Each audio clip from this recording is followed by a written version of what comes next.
और यहाँ जब तक शरीर रहे, क्योंकि शरीर जीवात्मा का घर है, इसी में जीवात्मा रहती है, तो शरीर के वास्ते इस मकान की व्यवस्था करना अति अनिवार्य है। और उसी मकान की व्यवस्था का नाम दूरदर्शी है, वो काम करेगा। बाकी ये काम किसी के बस का, तुम कितना हल्ला मचा लो, कुछ होने वाला नहीं है। मैं बार बार कहता हूं, अभी चेतो जागो, होश में आ जाओ, जो करनी बताई गई उसको करो। ये हल्ला मचाने, शोर मचाने से कुछ नहीं, क्योंकि संत मत पाखंड का विषय नहीं है। आप पाखंड नहीं चलता, वहां ये रूढ़ वार्ता नहीं टिकेगी।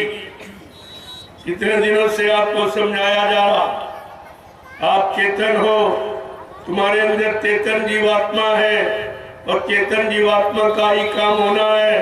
और शरीर का काम इसलिए किया जाएगा कि चेतन जीवात्मा इसी शरीर के अंदर रहती है, ये उसके रहने का मकान है, तो इसलिए इस मकान की सुरक्षा बताई जाएगी।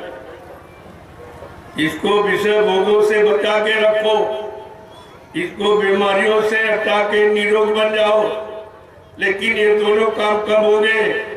जब आप यानी मतलब शाकाहारी और सदाचारी और ब्रह्मचारी बनो। ये तीन गुण जब तुम्हारे में आ जाएंगे तो ये सब काम तुम्हारा हो जाएगा।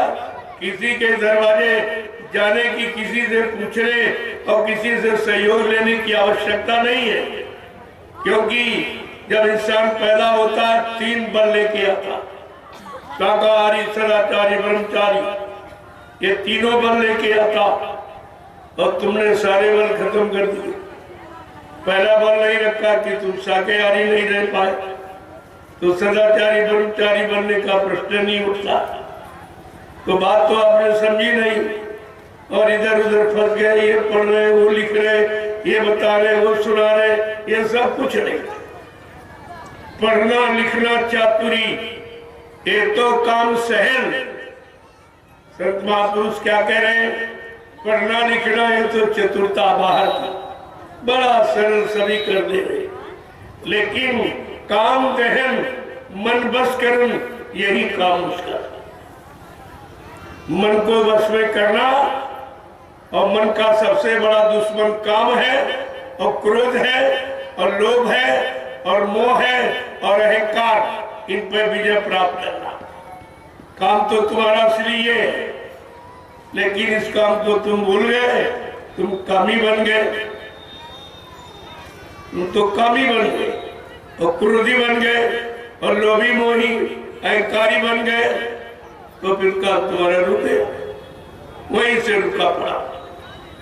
और जब तक स्टेज पर आके नहीं खड़े होगे, काम, क्रोध, लोभ, मोह, अहंकार जब तक इन पर विजय प्राप्त नहीं करोगे, तब तक परमात्मा की प्राप्ति बहुत मुश्किल है।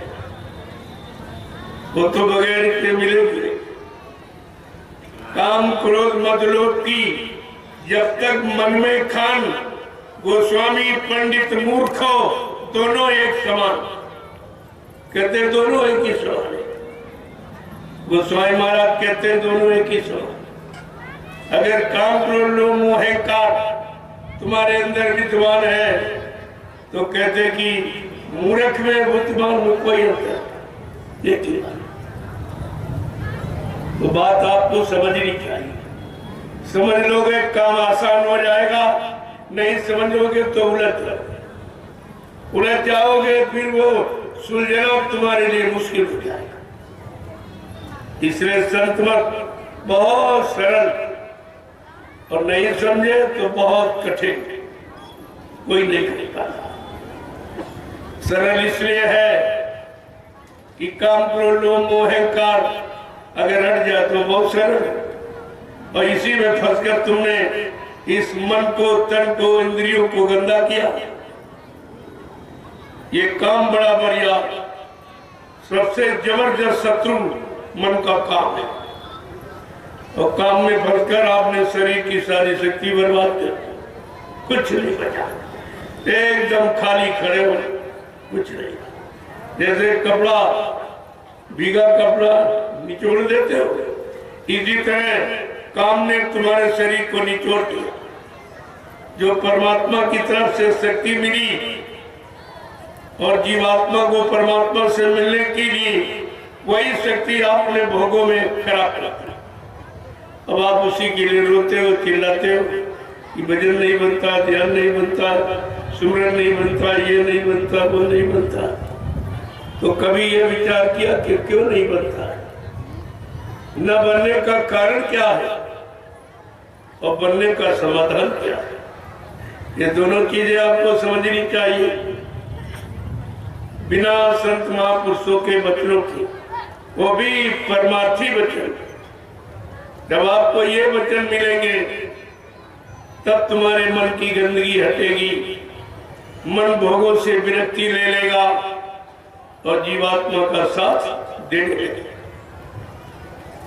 जिस दिन जीवात्मा के साथ जुड़ गया, जैसे पहले जीवात्मा साथ में लेके आई थी, जीवात्मा तो जब शरीर में दोनों आए तो जीवात्मा यहाँ पर रुक गई बैठ, क्योंकि वो गंदगी का प्रयोग करती है। नीचे सब गंदगी है, ये 9 द्वार सब गंदगी से भरे हुए हैं, इसलिए वो तो यहाँ पर बैठ गई।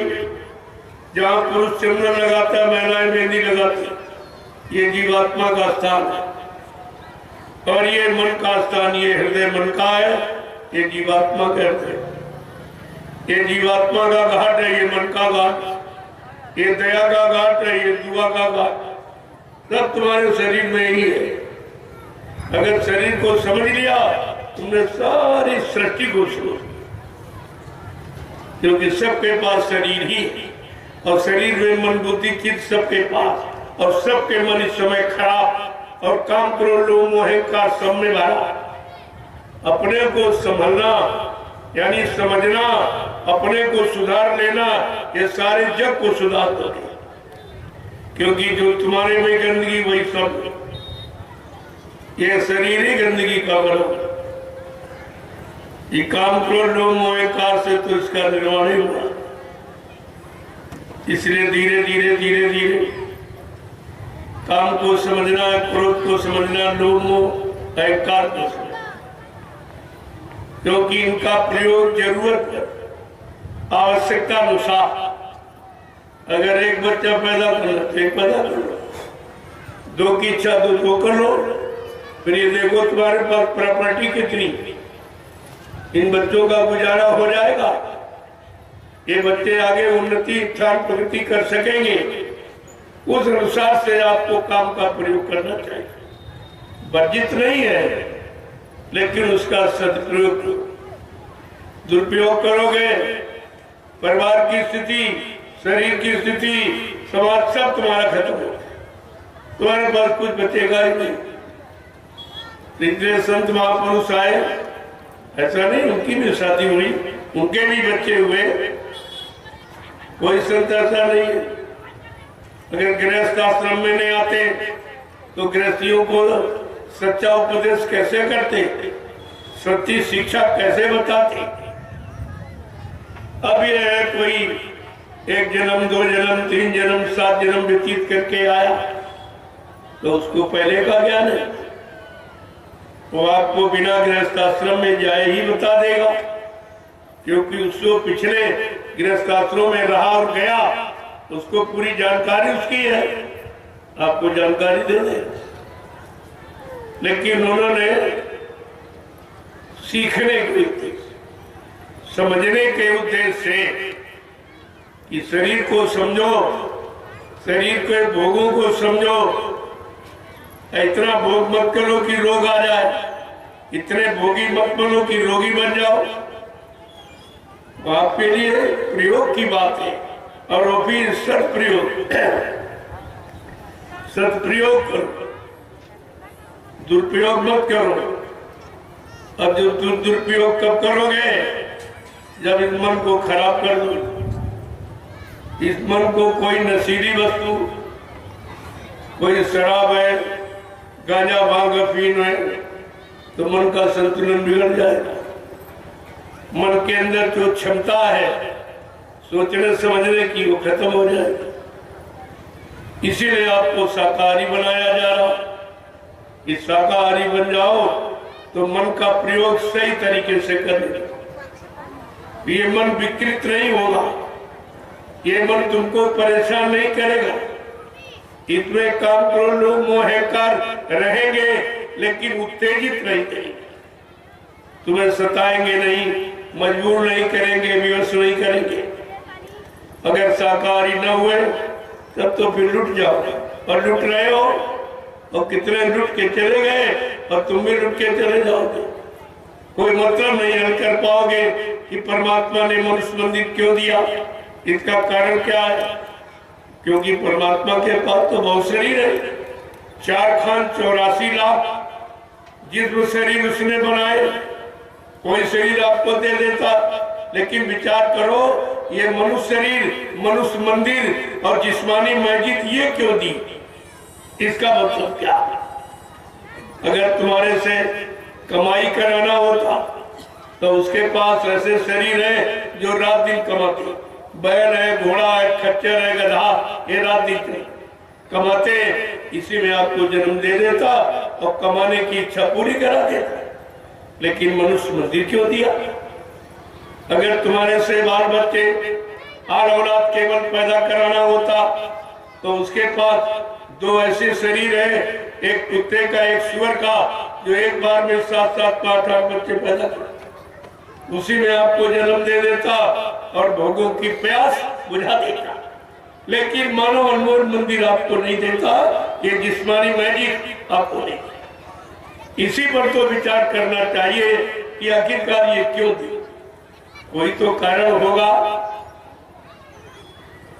तो कहा ये और शरीर में 5 तत्व नहीं, कोई शरीर 2 तत्व का, कोई 3 तत्व का, कोई 4 तत्व, और मानव शरीर 5 तत्वों से भरपूर। क्षितिजल पावक गगन समीरा, 5 तत्व या रचित शरीरा।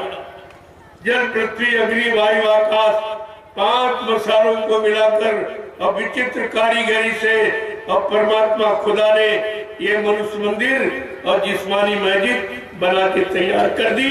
और इसी मनुष्य मंदिर में परमात्मा ने अपनी चेतन जीवात्मा को बैठा लिया और इसी जिस्मानी मस्जिद में खुदा ने अपनी रूह को बैठा दिया। ये 2 है आपके, और दोनों को आप नहीं समझ पाए और दोनों का काम कर नहीं पाए और बिगाड़ डाला।